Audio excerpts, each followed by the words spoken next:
This is Jeff Johnson.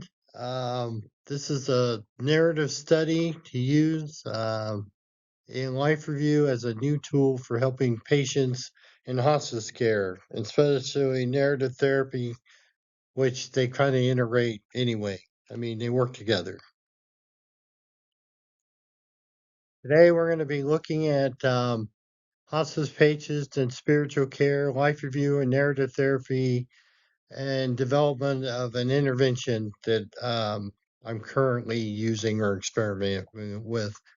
40% in University of Kansas Hospice in Great Bend, Kansas participants do not have spiritual background and no informed understanding of the reason for a life review and narrative therapy. This study is to build better interviews and delivery of hospice services for the University of Kansas, building blocks of studies and research. Who are the participants in the hospice study? So, in this study, there would be a criteria for accepting hospice patients who have a terminal disease, but accept patients who do not have a long term or do have a long term diagnosis, terminal diagnosis, like dementia and Alzheimer's. So there'd be a balance and it'd be a random survey. So when people come in the program, depending on how many people it'd be an RCT. So anyway, that's what we're going to look at. So we'll balance it with um, people that have a terminal disease that may not live for 2 months. And then we have people that are long term diagnoses like dementia and Alzheimer's. And you would work with those families uh, to be in the study. The data would be collected from the University of Kansas Research Data Department. The study would be qualitative research plan to build narrative therapy interventions with life review and discussions on faith, values, illness, and home as facilitators to build a narrative and a meaning to develop new plans to change the negative narrative into a positive experience. In working as a chaplain, the rationale for this study, in working as a chaplain at the hospice for the University of Kansas in Great Bend, University of Kansas in Great Bend, Kansas, the patients are dying in the hospital while reconciling with their loved ones before they die. 40% of our hospice patients do not know what to do to reconcile. Say I love you, say goodbye, be forgiven, have and undo a heartfelt family history, and have a meaningful connection with our loved one at the end. Some of the nurses in the hospice are trained in hospice and palliative care. This helps the stage in trying to comfort patients in their final days. Hospice patients are comfortable with the medicines and the expert care of the hospice nurses. As chaplains and social workers, we do the work of life review and, in some cases, therapy.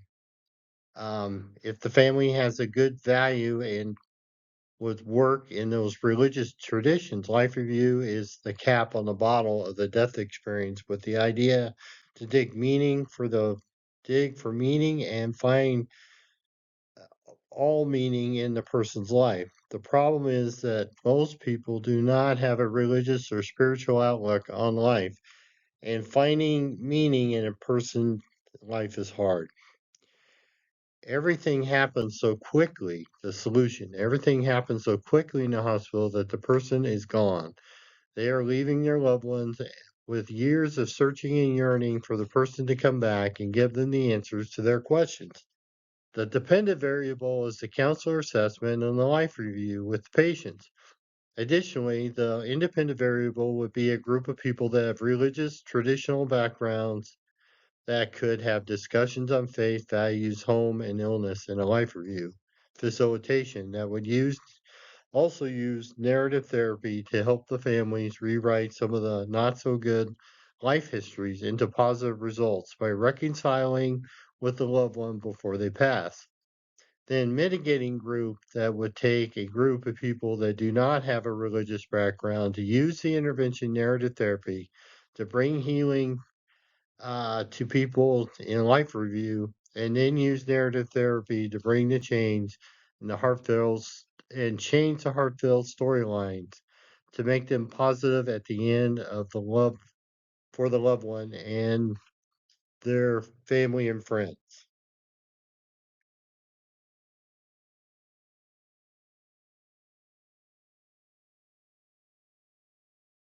Can narrative therapy be a tool for conducting life reviews, facilitating discussions on illness, faith, home, and values, generating better outcomes and healing in individuals who are in hospice care? The hypothesis in doing the counselor assessment using narrative therapy as a tool to do the life reviews and facilitating discussions on the faith, home, values, and illness as an intervention to help clients get over death anxiety and depression in hospice patients' care with the end of life issue. What does research say about this narrative study? One of the first empirical studies changes experienced by the future values of bereaved family members determined using narratives from bereavement, life review, and therapy. This study takes the premise that life review is a very effective in depression and anxiety by having the client go over the whole lifespan with Erickson's theory that we need to overcome the depression symptoms by going over the life of the individual to find positive moments and meanings that clients can grasp to be meaningful to them. And then the next one, in this cognitive integrated intervention therapy in geriatric population and benefits on daily living activities and quality life, a narrative review. In this study, life review was the best intervention for treating people at the end of the lifespan. They used cognitive behavioral therapy as a baseline, and then um, other experiential therapies, and then life review to see what was the most effective with these groups of people. The meaning, so the theories behind these, the meaning theory is the theories that address the problem. The meaning theory, logos, is the study of the psychotherapy, uh, psycho, psychotherapy, the ultimate meaning life that drives all human beings to find meaning in every facet and stage of their life. Elizabeth Kubler-Ross, the Greek theory, came up with the death and dying stages at the end of life: denial, depression, bargaining, anger, acceptance, and integrity versus despair and disgust. Erickson's life development theory: integrate integrity versus despair and disgust is the last stage of Erickson's lifespan theory, where the end of life we contemplate life's triumphs and failures to come up with reflection uh, that ultimately helps. Other studies that can help us understand how we can make life review and narrative therapy better. Um, there were two systematic case studies on Holocaust victims, and they used two of them, two patients, and they all had 20 life review therapies with regimented narrative construction and debriefing on meanings of each frame of life. Um, this study really came out to show that even the Holocaust victims, this type of life review therapy is very beneficial. Here's another one: life therapy for older adults with moderate depressive symptomology, a pragmatic randomized controlled trial.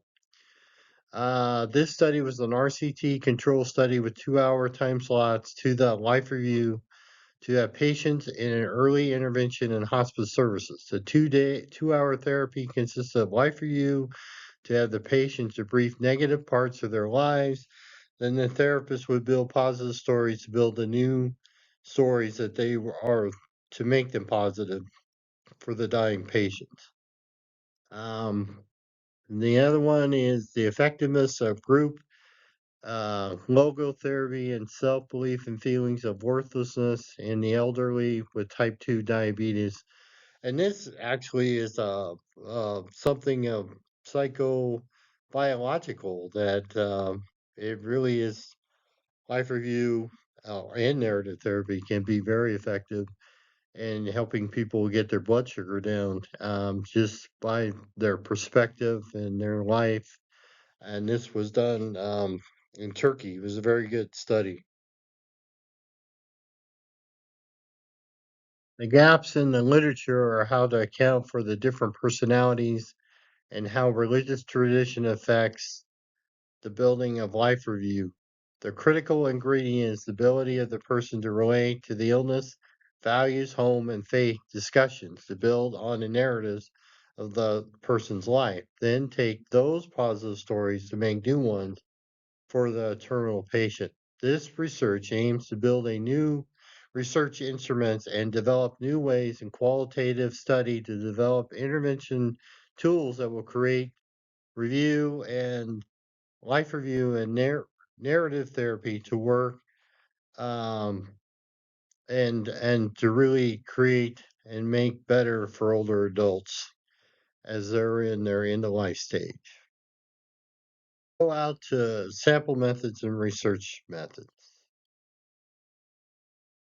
When I go out to visit clients in a counselor assessment, if they have any preconceived notions about religion, it is hard to get people to open up and do the evaluation for one religion and mental health bias. There has to be a tool that when we accept people in hospice chaplain services, be in the study, we have a signed application agreement to be in the study with questionnaire to ascertain what religion they are and the biases they will present in the study.